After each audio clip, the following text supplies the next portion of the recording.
রাতের কোন আমল সবচেয়ে গুরুত্বপূর্ণ? রাতের সালাত। সালাতের চেয়ে শ্রেষ্ঠ কোনো আমল পৃথিবীতে নাই আল্লাহর সাথে যোগাযোগের জন্য।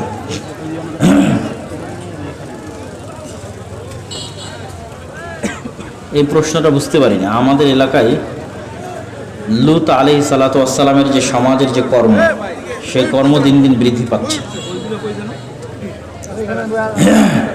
শুধু লূত আলাইহিস সালাতু ওয়াস সালামের সমাজের যে অবৈধ যৌন বিকৃতি ছিল, শুধু সেটি নয়, স্বাভাবিকভাবেই সমাজে বেহায়াপনা এবং বেলেল্লাপনার যে বৃদ্ধি, সেটি কমানোর জন্য সবচেয়ে যেটা জরুরি সেটা হচ্ছে আজকের যে বক্তব্য দিলাম, এরকম ঈমান বিল গায়েবের উপর ইয়াকিন রাখা, সেগুলো সম্পর্কে জানার চেষ্টা করা। এবং আমাদের যে নতুন বইটা আছে, এই বইটা পড়ে দেখতে পারে, আল্লাহর পথে যাত্রা। দ্বিতীয়ত বিবাহের সম্পর্ককে সহজ করা। তৃতীয়ত অসৎ সঙ্গ থেকে দূরে থাকা। চতুর্থত যত বেশি পারা যায় মৃত মানুষের জানাজা কাফন দাফনে অংশগ্রহণ করা। পরকালের চিন্তাকে বারবার স্মরণে রাখা। পঞ্চমত প্রতিদিন 5 আয়াত হলেও 10 আয়াত হলেও কোরআন বুঝে পড়ার চেষ্টা করা। এগুলোর মাধ্যমে সমাধান সম্ভব। আমি, আমার নাম, বাড়ি নেক বক্ত কুঠপাড়া। নামের পূর্বে মোহাম্মদ লেখা যাবে কি? বিয়ে যার সাথে লেখা যাবে তার সাথে হবে, সেটাও 50,000 পূর্বে লেখা। এসএসসি পরীক্ষার্থী, আমি এ পাবো কি পাবো না সেটাও সে 50,000 বছর পূর্বে লেখা হয়েছে না, আমার কর্ম ফলের উপর পাবো। লম্বা প্রশ্ন। প্রথম কথা হচ্ছে, মোহাম্মদ নামটা অত্র অঞ্চলে চালু হয়েছিল। হিন্দুরা তাদের নামের পূর্বে শ্রী লিখত। এই কালচারের বিপরীতে মুসলমানেরা ভাবলো যে তারা কি লিখবে, তো মুসলমানেরা কিছু লিখবে এটা ভাবতে গিয়ে তারা তখন মোহাম্মদ লেখা শুরু করে। তো এইটাতে কোনো সমস্যা নেই, যে সবার নামের আগে যদি কেউ মোহাম্মদ লেখে কোনো সমস্যা নেই, আবার রাখতেই হবে এমন জরুরি কিছু নয়। আর 50,000 বছর পূর্বে যেটা তাকদীর লেখা আছে, এটা আল্লাহর জ্ঞান। তাকদীর আল্লাহর জ্ঞান। তাকদীর আল্লাহর জ্ঞান। আল্লাহর জ্ঞানের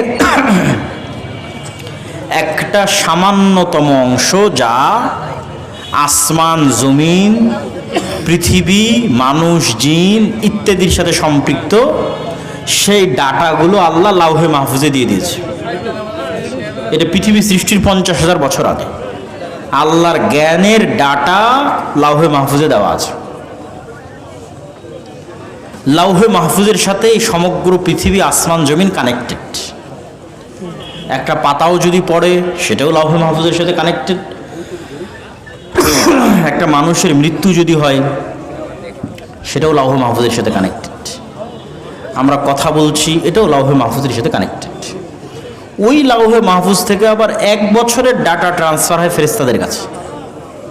আগামী 1 বছরের দায় দায়িত্ব বন্টন হয়, কোথায় বৃষ্টি হবে, কোথায় কে মরবে, কোথায় কে জন্ম নেবে। এই 1 বছরের ডাটা আবার লাউহে মাহফুজ থেকে ফেরেশতাদের কাছে ট্রান্সফার হয়।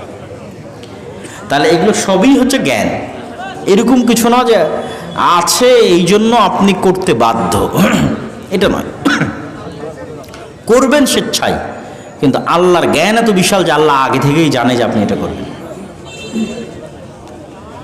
শায়েখ, ইসলামী শুরা ব্যবস্থা আধুনিক গণতন্ত্রের মূল পার্থক্য কি?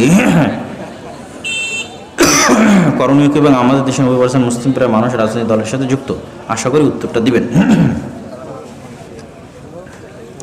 প্রথম কথা হচ্ছে যে ইসলামের যেটা রাষ্ট্র ব্যবস্থা, সেটার সাথে গণতন্ত্রের কোনো মিল নাই।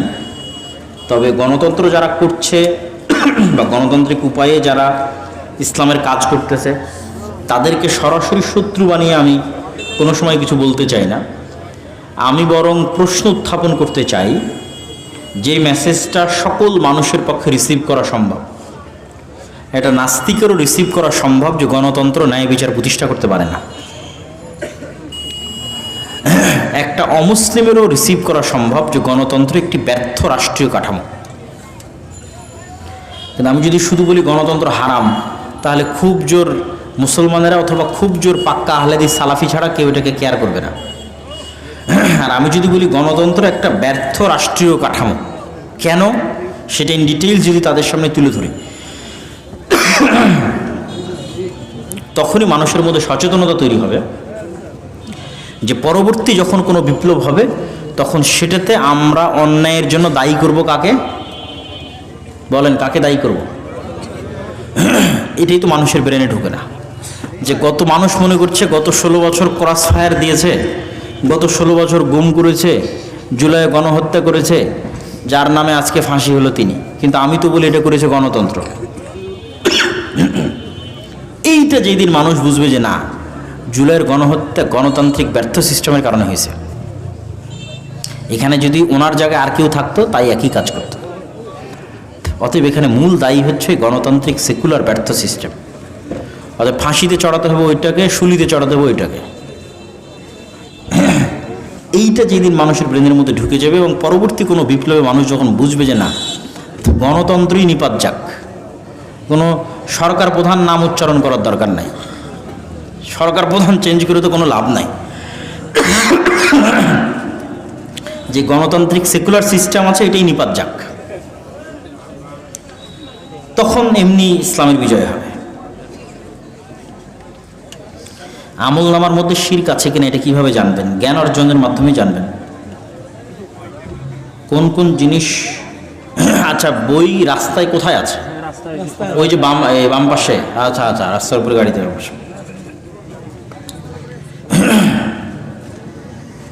কোরআন ও হাদিস ভিত্তিক রাষ্ট্র কায়েমের জন্য কি করা উচিত? বললাম কি করা উচিত, মোটামুটি অনেকবারই বললাম।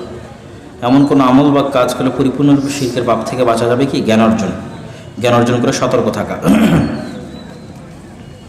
পড়াশোনা করতে যেতে হবে, ফিতনার কারণে বারবার ইমানের ঘাটতি। ফিতনা তো থাকবেই, ইমানের ঘাটতিও তো হবে, কিছু করার নাই। এই জন্য শুরুতে যে কথাগুলো বলেছি, যে ওই যে আরেকজন যে জিজ্ঞেস করলো যে কিভাবে বেঁচে থাকবে, তখন যেগুলো বললাম সেগুলো: সৎসঙ্গ, নিয়মিত কোরআন বুঝে পাঠ করা, মৃত্যুকে বেশি স্মরণ করা, এই জন্য মৃত ব্যক্তির কাফন দাফনে অংশগ্রহণ করা। ইসলামী রাষ্ট্র প্রতিষ্ঠার জন্য জিহাদ করতে হয়, তাহলে সেই জিহাদ কাদের সাথে করব? জিহাদের পরিবেশ আল্লাহ তৈরি করে দেয়। তোমরা দোয়া করবা যেন জিহাদের পরিবেশ যখন আল্লাহ তৈরি করে দেয় তখন যেন আবার পিঠ ফিরে দিয়ে না পালাও।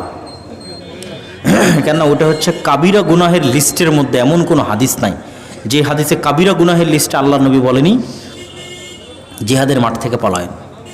এখন যে পরিমাণ মানুষ বস্তুবাদী, যে পরিমাণ এসি, ফ্রিজ, মোবাইল, টিকটক এগুলোর প্রতি নেশা হয়ে গেছে, এখন কমেন্ট করা খুব সহজ যে জিহাদ করব। বাস্তবে যেদিন জিহাদ লেগে যাবে সেদিন মাঠ থেকে সব পালায় যাবে। ওটা তো কবিরা গুনাহ।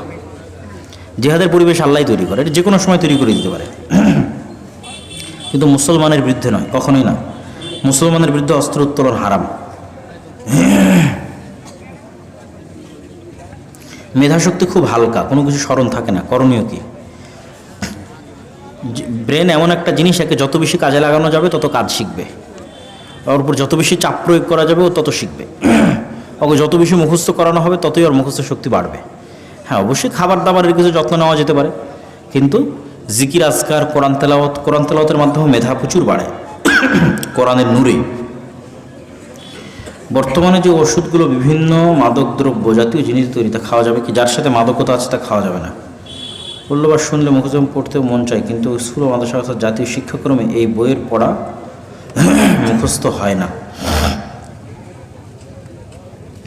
এটা বুঝিনি। একসাথে অথবা কিছু আগপিস করে আজান হলে সবগুলো আজানের জবাব দেওয়া লাগবে কি? প্রয়োজন নাই, এক ওয়াক্তে একটা আজানের জবাব দিলেই হবে। শাইখ, অর্থের বিনিময়ে 5 ওয়াক্ত বা জুমার ইমামতি করলে নিজের সালাতের সওয়াব পাওয়া যাবে কি? নিয়ত বিশুদ্ধ থাকলে 100 বার পাওয়া যাবে। নিয়ত যদি হয় যে শুধু এই টাকাটির কারণে আমি সালাত আদায় করাচ্ছি, তাহলে নেকি পাবে না। আর সালাত আদায় আমাকেও করতে হয়, এই জন্য সালাত আদায় করছি, মসজিদ আবাদ রাখার নিয়তে সালাত আদায় করছি, তারপরে মানুষ যেটা দিচ্ছে, সরকার যেটা দিচ্ছে সেটার উপর আল্লাহর শুকরিয়া আদায় করি, নিয়তের উপর নেকি নির্ভর করবে।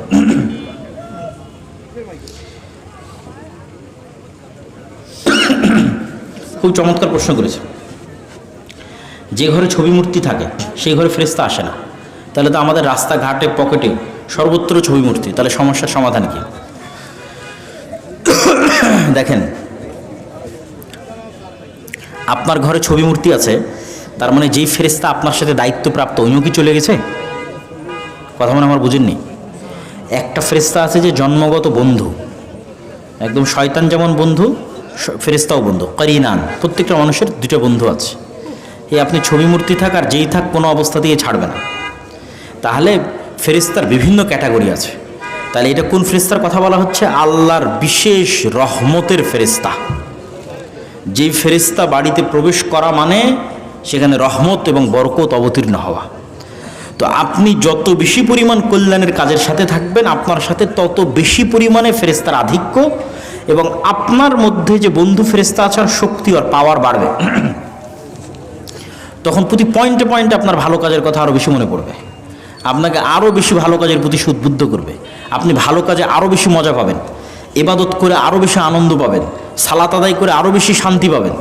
দেখেন, আমরা সালাত থেকে পালিয়ে বাঁচতে চাই, আর রাসূল সাল্লাল্লাহু আলাইহি ওয়াসাল্লাম বলতেছে সালাত আমার চোখের শীতলতাকারী, আমার চোখের ঠান্ডা। কেন?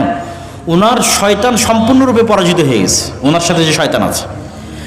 ফলত ওনার পুরো শরীরের উপর ফেরেশতা শক্তির প্রভাব সর্বোচ্চ। আমরা ইবাদতে মজা পাই না কেন?